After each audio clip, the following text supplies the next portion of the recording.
Texas के शानदार और अनोखे स्टेट का सबसे ऊंचा पर्वत ग्वाडालुपे पीक, जहां पश्चिमी अमेरिका की पथरीली पहाड़ियां और विशाल रेगिस्तान मीलों दूर तक फैले ग्रेट प्लेन्स से मिलते हैं। बरसाती नदियों के पानी से सींचे जाने वाले पहाड़ी इलाकों से लेकर रियो ग्रांड वैली के ट्रॉपिकल ब्रशलैंड तक, पानी से तराशी गई इस जमीन पर सिर्फ कुदरत के वही जीव पनपते हैं जो यहाँ के रंग में ढलने का और अपना हक जमाने का हुनर जानते हैं।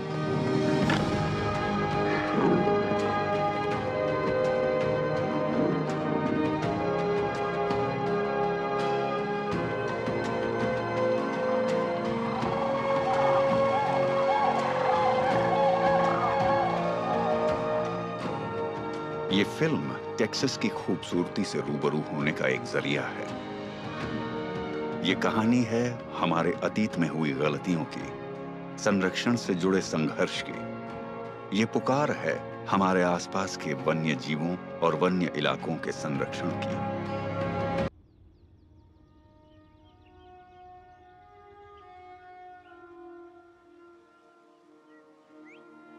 द व्हाइट-टेल्ड डियर, रट यानी प्रजनन का समय, जो कि करीबन 1 महीना चलता है, पर जिसकी तैयारी पूरे साल चलती है।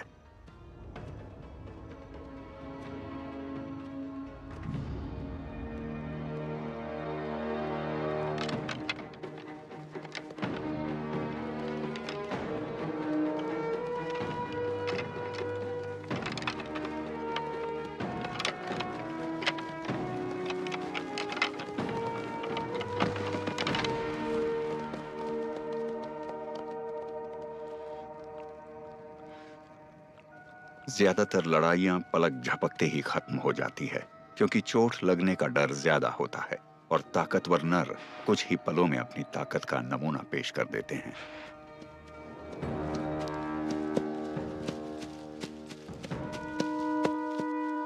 पर जब दोनों ही दावेदार बराबरी के हो, तो प्रजनन करने का हक हासिल करने के लिए युद्ध भी उतना ही घमासान होता है।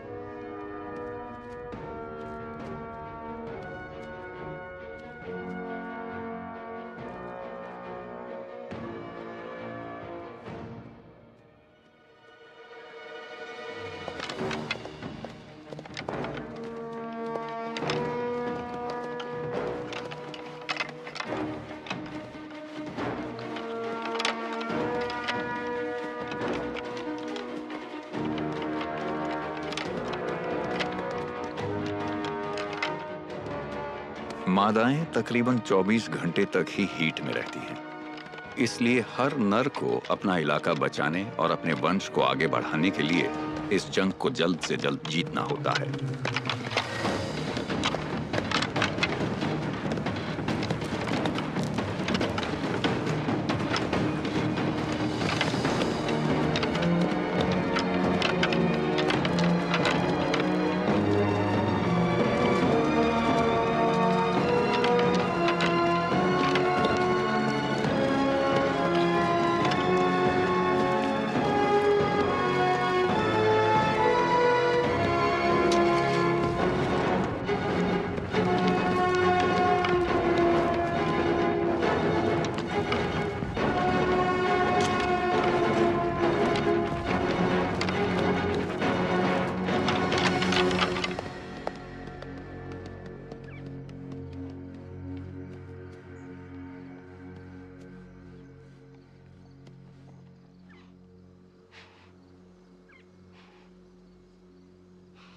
ये कुदरती नजारे जितने दिखाई पड़ते हैं, उससे कहीं ज्यादा कीमती हैं।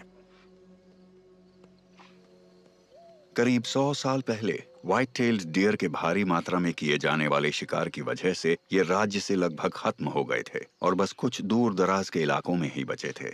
आज संरक्षण नियमों और उनका पालन करने वाले जिम्मेदार शिकारियों की वजह से इनकी तादाद बढ़कर 50 लाख से ज्यादा हो चुकी है।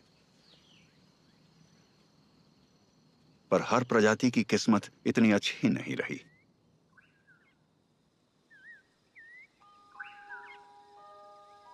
साउथ टेक्सास ब्रश कंट्री के कुछ खास गिने चुने इलाकों में एक ऐसा जीव देखा गया जिसे कभी विलुप्त मान लिया गया था।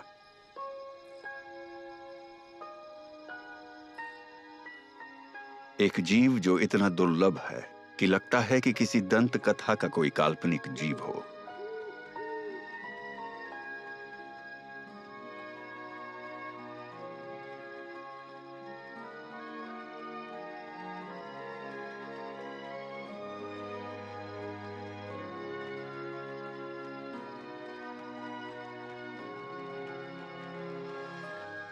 एक ऑसेलॉट।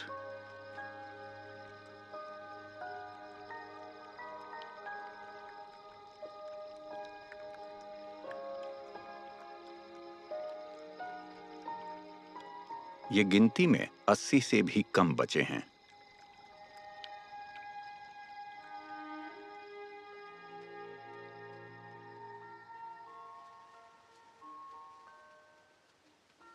नई कैमरा टेक्नोलॉजी के जरिए आज हम इस शर्मीले जीव की रोजमर्रा की जिंदगी को करीब से देख पा रहे हैं और आज हमें नई पीढ़ी की भी एक झलक दिखाई दे रही है।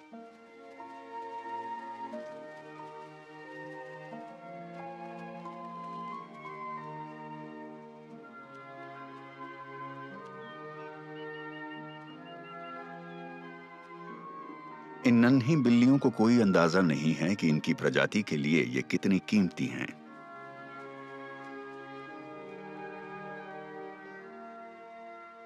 इनकी जिंदगी इनकी मां के शिकार की काबिलियत पर निर्भर करती है।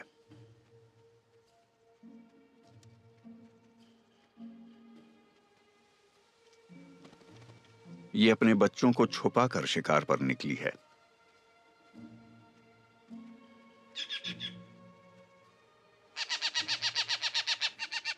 एक ग्रीन जे जंगल के बाकी जानवरों को खतरे से आगाह कर रही है।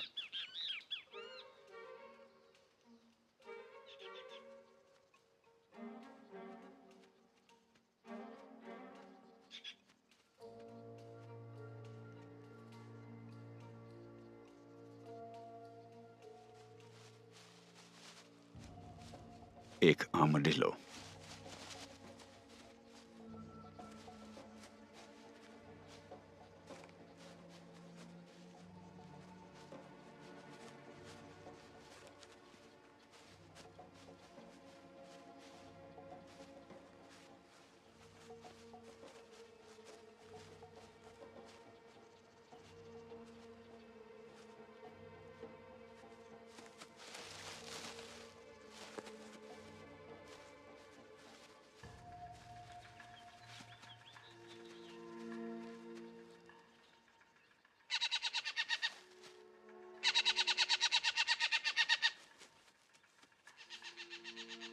पकड़े गए।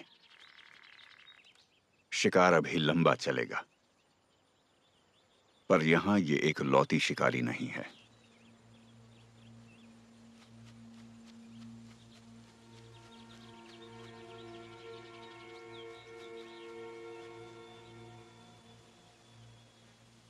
मां की गैर हाजिरी में ये झाड़ियां बच्चों के लिए खतरनाक साबित हो सकती हैं।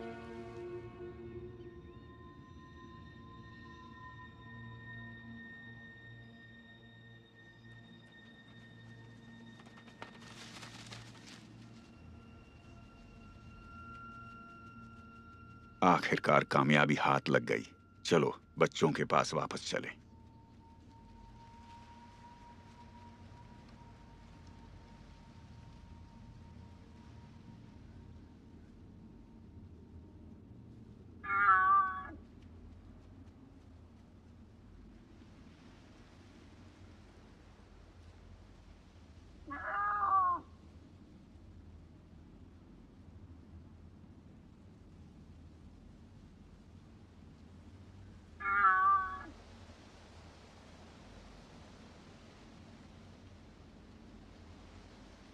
एक मां के लिए इससे बुरा और क्या हो सकता है।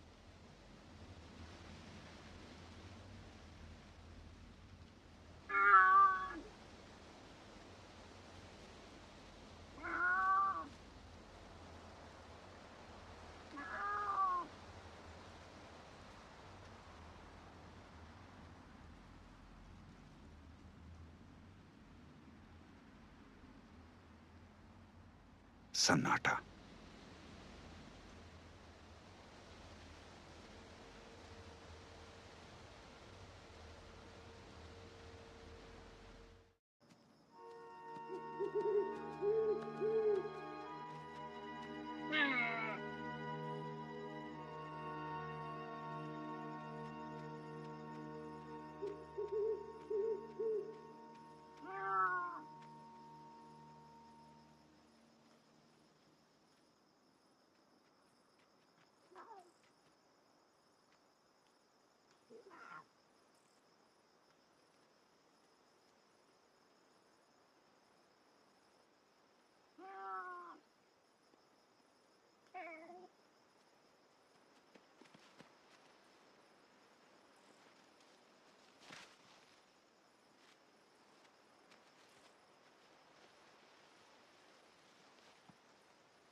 इसे इसका एक बच्चा मिल गया,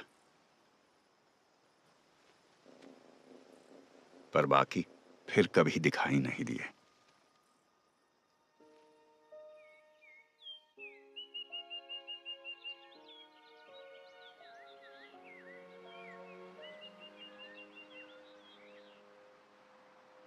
अब ये माँ इस बच्चे की परवरिश में पूरी जान लगा देगी।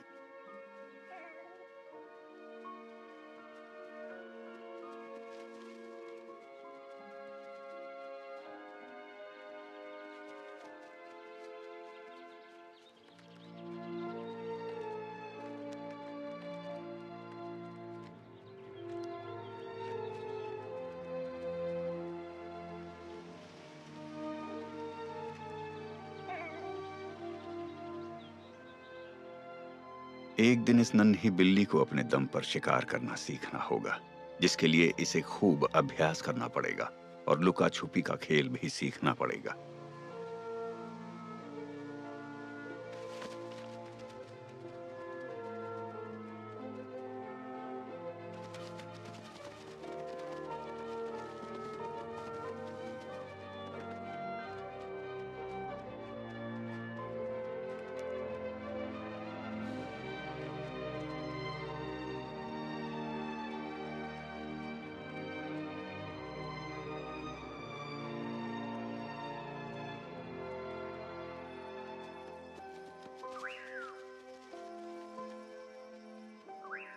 उम्मीद है एक दिन इस बिल्ली का अपना खुद का इलाका होगा और ये ऑसेलॉट्स की तादाद को आगे बढ़ाने में अपनी अहम भूमिका निभाएगी।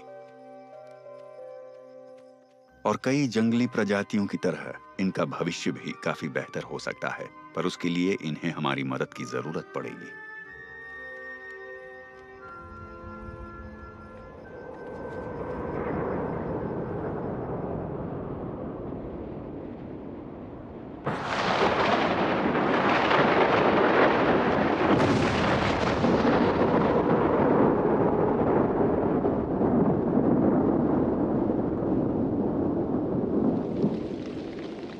टेक्सास में जब भी बारिश होती है, मूसलाधार ही होती है।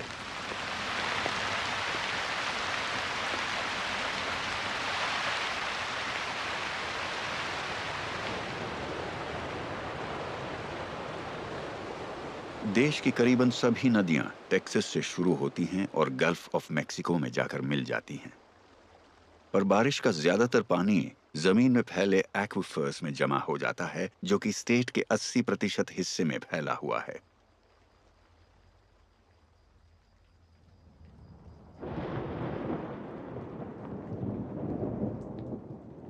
हिल कंट्री का सबसे सूखा इलाका एडवर्ड्स प्लेटो स्पंज की तरह नमी सोख लेता है।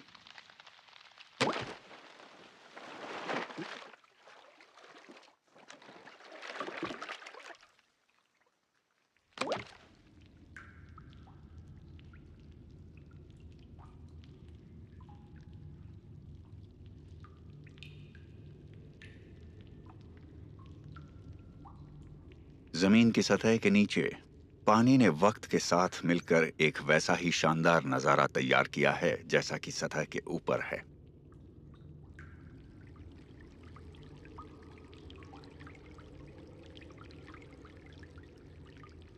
इस विशालकाय इकोसिस्टम को बाहरी दुनिया से इतने सारे न्यूट्रिएंट्स मिल जाते हैं। कि यहाँ जिंदगी ने बिना रोशनी के पनपने का रास्ता खोज निकाला है।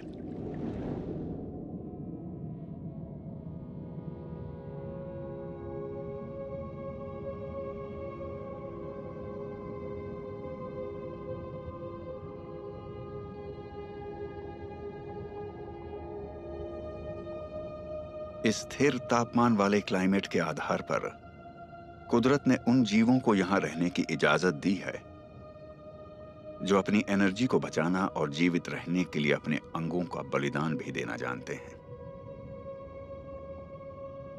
ये एक एंडेंजर्ड टेक्सास ब्लाइंड सैलमेंडर है। ये पानी के बहाव में होने वाली कंपन को भांप कर शिकार करते हैं। ये अपने गिल्स के जरिए सांस लेते हैं, जो कि मौजूदा ऑक्सीजन के मुताबिक अपना आकार बदल लेते हैं।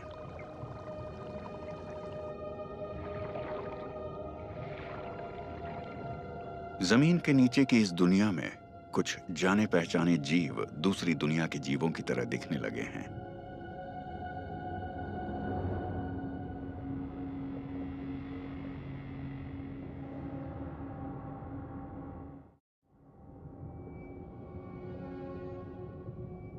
ये एक ब्लाइंड कैटफिश है। टेक्सास में इनकी 3 प्रजातियां हैं, जो कि जमीन के करीब 2000 फीट नीचे पाई जाती है।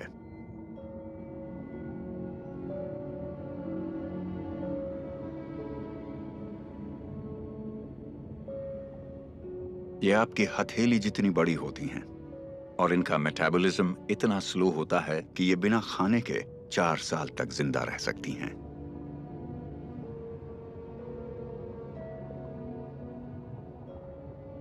हमें इनके बारे में ज्यादा जानकारी नहीं है, मगर इनका घर हमारे साफ पानी का एक मुख्य स्रोत है।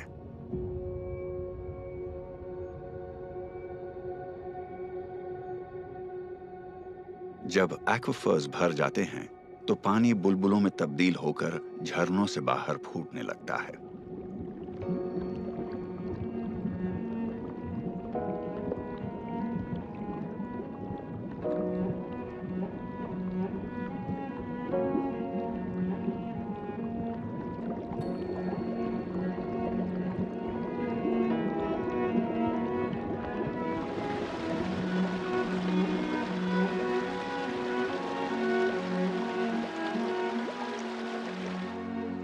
जब ये झरने आपस में मिलते हैं तो खाड़ियां बनती हैं।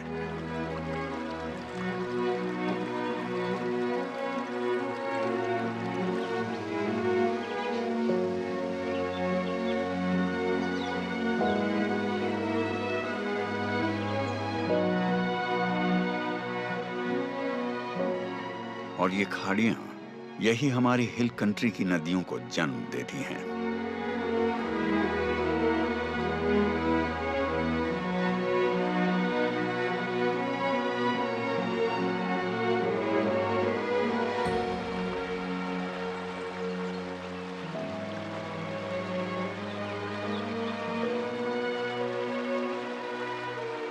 ये पत्थरों से छन कर निकला पानी है।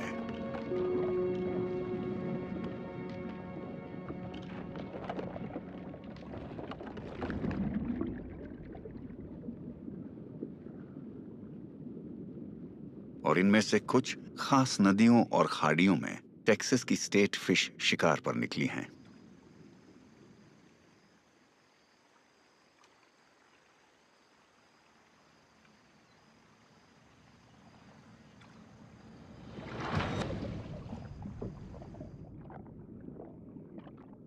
द ग्वाडालुपे बैज। बारिश का मौसम आते ही मेल्स फीमेल्स को आकर्षित करने की तैयारी में जुट जाते हैं, जिसका सबसे पहला पड़ाव होता है मिलन के लिए एक साफ सुथरा बिस्तर तैयार करना। चारों ओर से ढका हुआ कंकड़ से बना फर्श एक अच्छा कमरा बन सकता है, पर इसे काफी समझदारी से ये फैसला लेना होगा, नहीं तो ये 1 महीने तक बिस्तर नहीं छोड़ पाएगा। बहुत खूब। यहाँ शुरू होता है दूसरा पड़ाव, बिस्तर की सफाई, जो कि इन छोटे फिन्स के साथ करना काफी मुश्किल है। पर जो जरूरी है सो जरूरी है, क्योंकि फीमेल्स गंदे बिस्तर पसंद नहीं करती।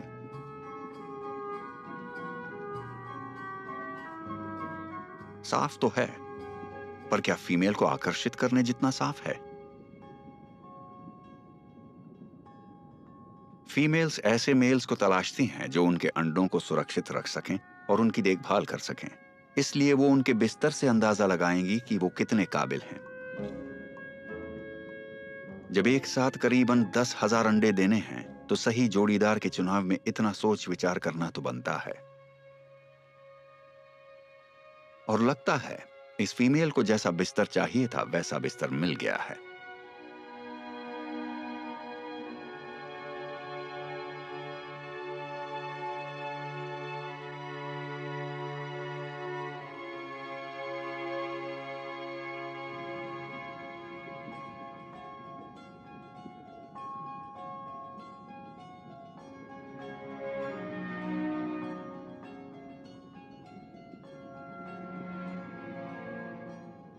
मिलन के इस नृत्य में फीमेल अपने एग्स रिलीज करती हैं, जिन्हें मेल्स फर्टिलाइज करता है।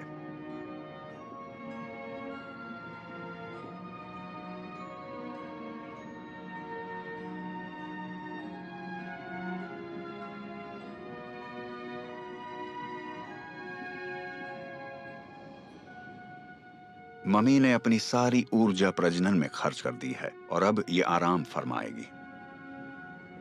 पर पापा का फर्ज यहां से शुरू होगा। अगले पूरे हफ्ते ये अपने फिन से अंडों तक हवा पहुंचाने का काम करेगा और फिर एक दिन अंडों से बच्चे निकल आते हैं।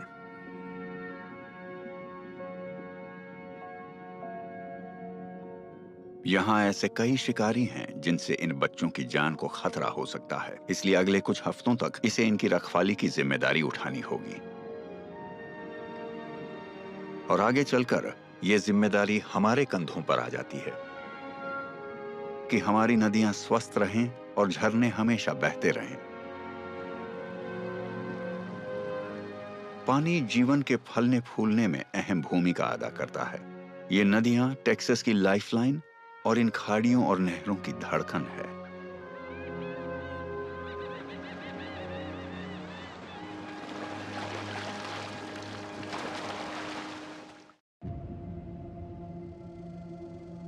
ब्रैकन केव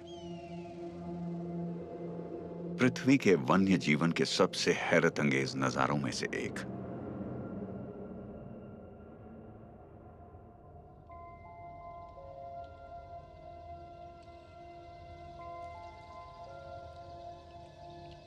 ये मैक्सिकन फ्री टेल्ड बैट्स की मैटरनिटी कॉलोनी है।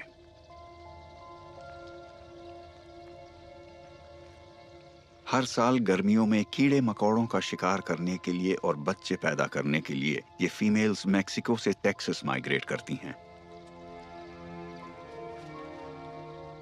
5 हफ्तों में ही बच्चे पूरी तरह वयस्क हो चुके हैं और अपनी पहली उड़ान भरने के लिए तैयार हैं। यहाँ के आसमान पर चमगादड़ों का कब्जा है, क्योंकि ब्रैकन केव में 20 मिलियन से भी ज्यादा मैक्सिकन फ्री टेल्ड बैट्स अपना डेरा जमाए हुए हैं। ये धरती पर मैमल्स का सबसे बड़ा जमावड़ा है। उड़ना सीखने के लिए ये जगह थोड़ी छोटी है।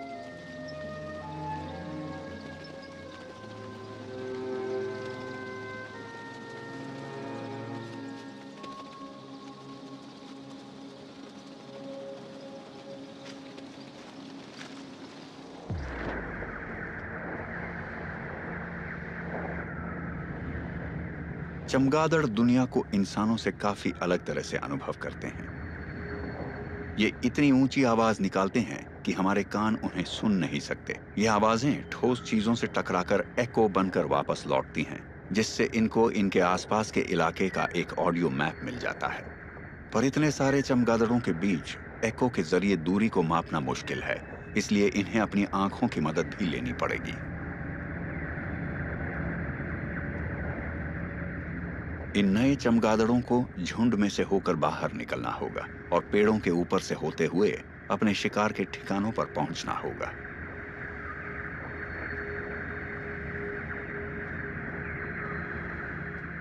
इसमें टक्कर खाकर गिरने का बड़ा खतरा है।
जो बच्चे खुद को छुड़ाने में कामयाब होंगे, उन्हें वापस अपने समूह से मिलना होगा। पर ना ही इनके पास जमीन से उड़ान भरने की ताकत है और ना ही हुनर। इनकी इकलौती उम्मीद है किसी ऊंची दीवार पर चढ़ना, जहां से ये छलांग लगाकर उड़ान भर पाए।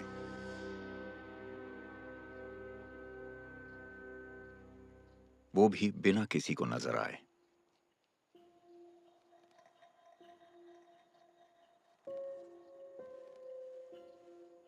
कोचविप नॉर्थ अमेरिका का सबसे तेज सांप है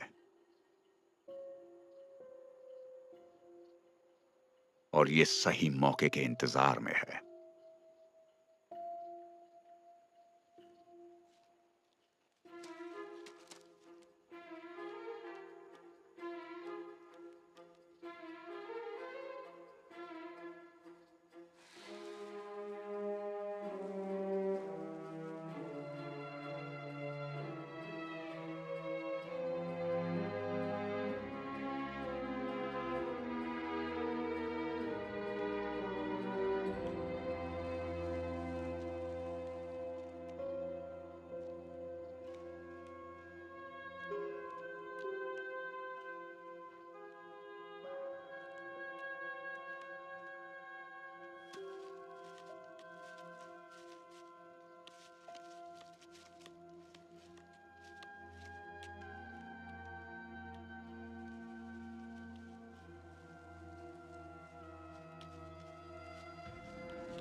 अकेले में ये चमगादड़ इन सांपों के खिलाफ बेबस हैं।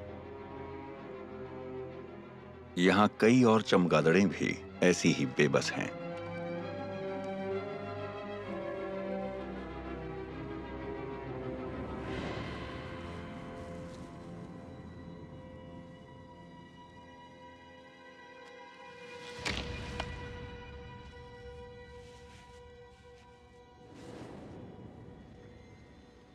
और जहां एक शिकार बनता है, वहां दूसरे को बचकर भागने का एक अच्छा मौका मिल जाता है।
कॉलोनी में सबके साथ रहने से युवा चमगादड़ों को सुरक्षा मिलती है, क्योंकि इनके विशाल समूह इनकी सबसे बड़ी ताकत है।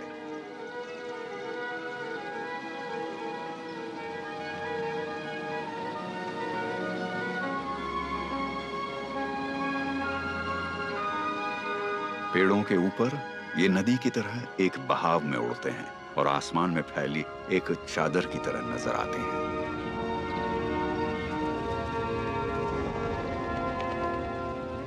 इन्हें एक दूसरे के करीब रहना होगा, क्योंकि इनकी उड़ान ने कई शिकारियों का ध्यान अपनी तरफ आकर्षित कर लिया है।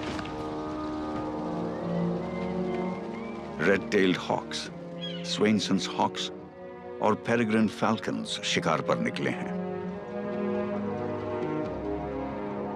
और ये समूह से अलग हो जाने वाले चमगादड़ों को अपना शिकार बनाएंगे।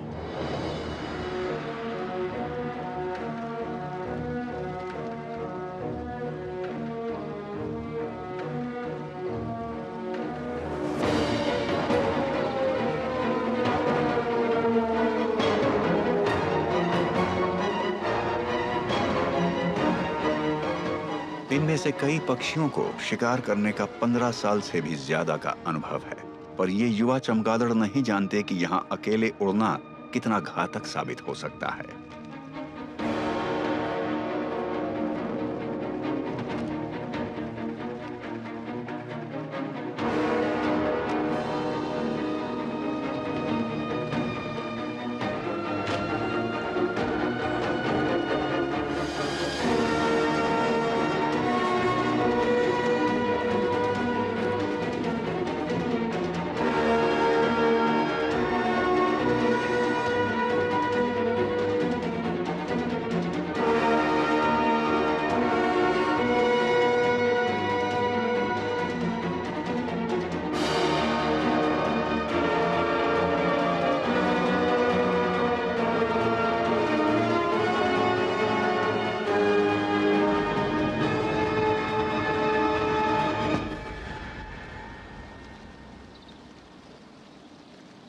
हर रोज कई अकेले चमगादड़ शिकार हो जाते हैं, पर समूह पर कोई शिकारी हमला करने की हिम्मत नहीं करता।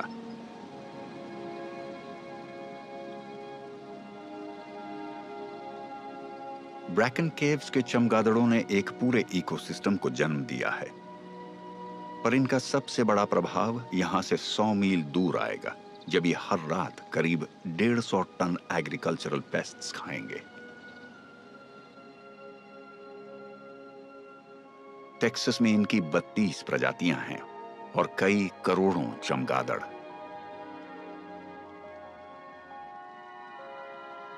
इनकी उड़ान की कुछ रातें बाकी रातों से ज्यादा स्पेशल होती हैं।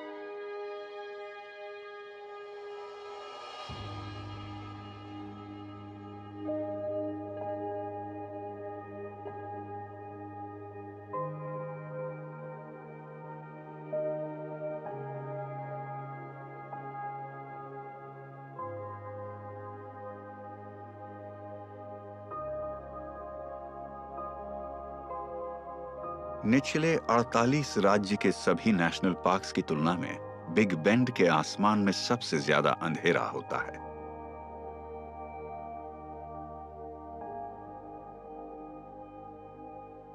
इस खूबसूरत आसमान के नीचे उम्मीद की एक किरण दिखाई दी है।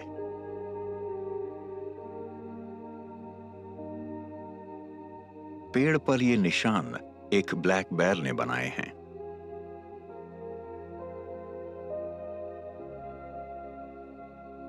एक समय था जब टेक्सास में भारी पैमाने पर भालुओं का शिकार किया जाता था, पर बॉर्डर के पार मेक्सिको की ऊंची पहाड़ियों में उनकी तादाद बढ़ती गई। 1980 में टेक्सास में भालुओं को संरक्षित प्रजाति घोषित कर दिया गया और हम इनके वापस आने का इंतजार करने लगे।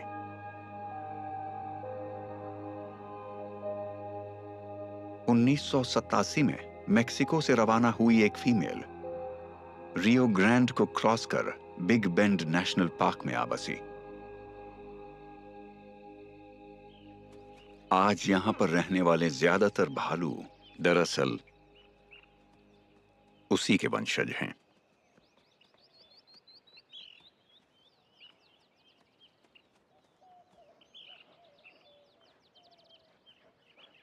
इस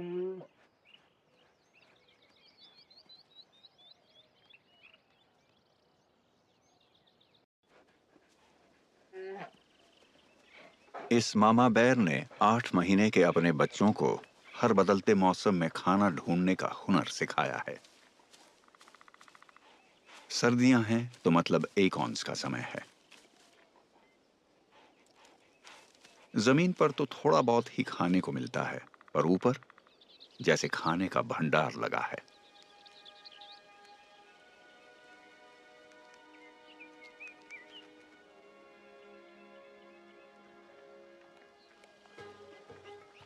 और इन नन्हे भालुओं को अपने साइज का पूरा फायदा उठाना आता है।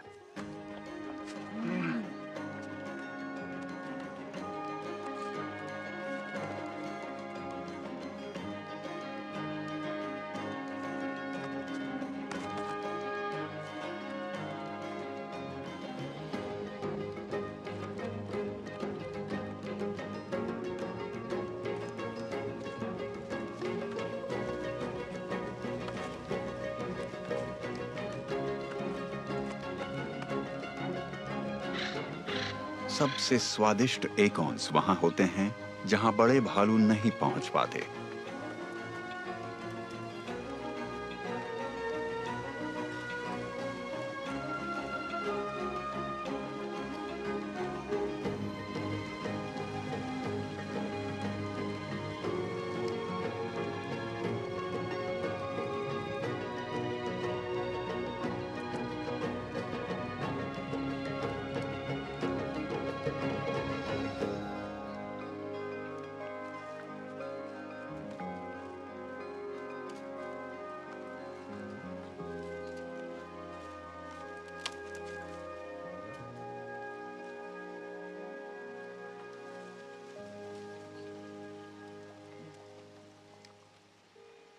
जितनी ऊंची चढ़ाई उतना मीठा इनाम।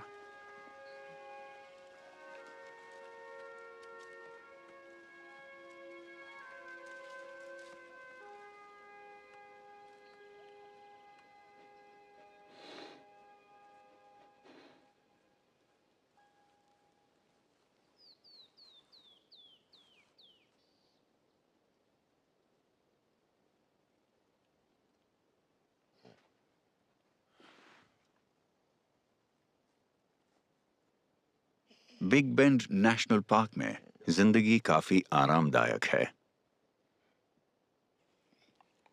100 साल पहले तक इन भालुओं का शिकार किया जाता था, पर आज ये सुकून से यहां सो सकते हैं।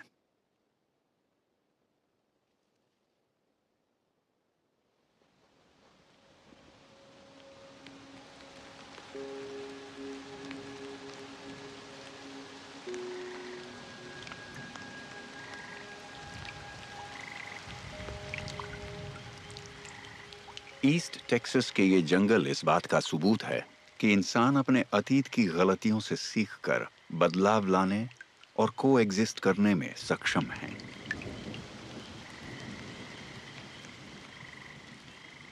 100 साल पहले ये खंडहर एक सॉमिल हुआ करती थी, जहां बड़े घने पेड़ों को काटकर लकड़ी के लट्ठों में तब्दील कर दिया जाता था।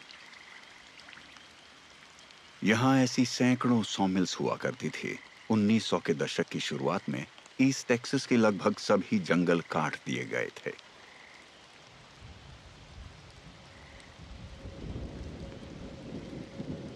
जैसे जैसे पेड़ गिरते गए, उनके साथ साथ सतह की मिट्टी भी बहती गई।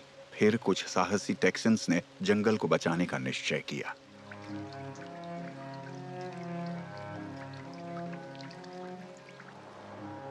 उन्होंने मिलकर जंगल के इकोसिस्टम को पुनर्स्थापित करने का सपना देखा।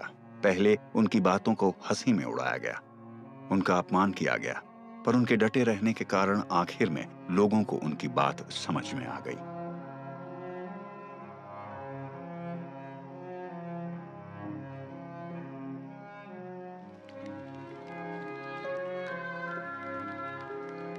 कई दशकों के कड़े प्रयास के बाद उन्होंने जमीन के मालिकों, टिम्बर कंपनियों और स्टेट और फेडरल गवर्नमेंट्स को जंगल बचाव में समर्थन देने के लिए प्रेरित किया।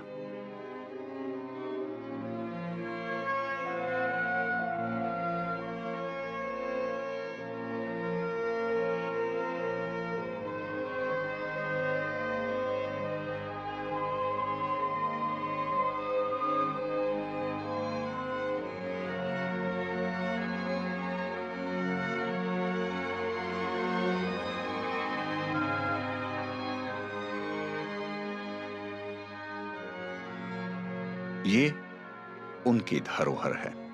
10 लाख एकड़ से ज्यादा पुनर्स्थापित जंगल और संरक्षित क्षेत्र। ये उनकी पीढ़ी की तरफ से हमारे लिए एक अनमोल तोहफा है। एक जिंदगी से भरपूर और फलता फूलता स्वस्थ जंगल, जिसका उन्होंने कभी सपना देखा था।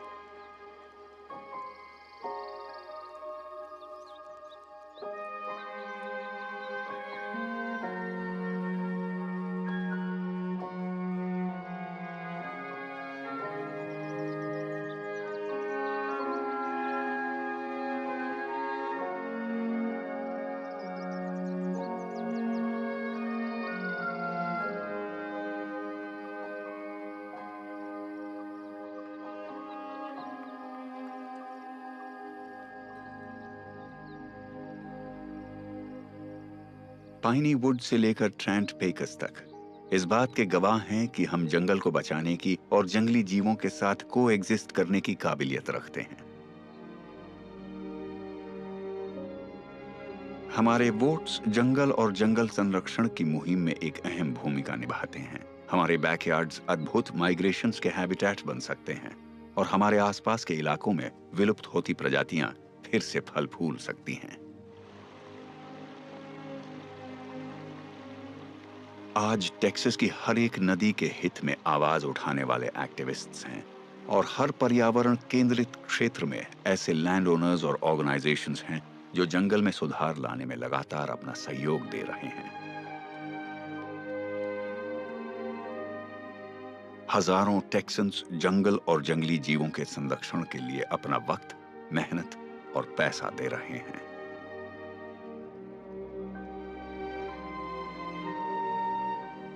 लेकिन अब भी यहां और परिवर्तन लाने की आवश्यकता है।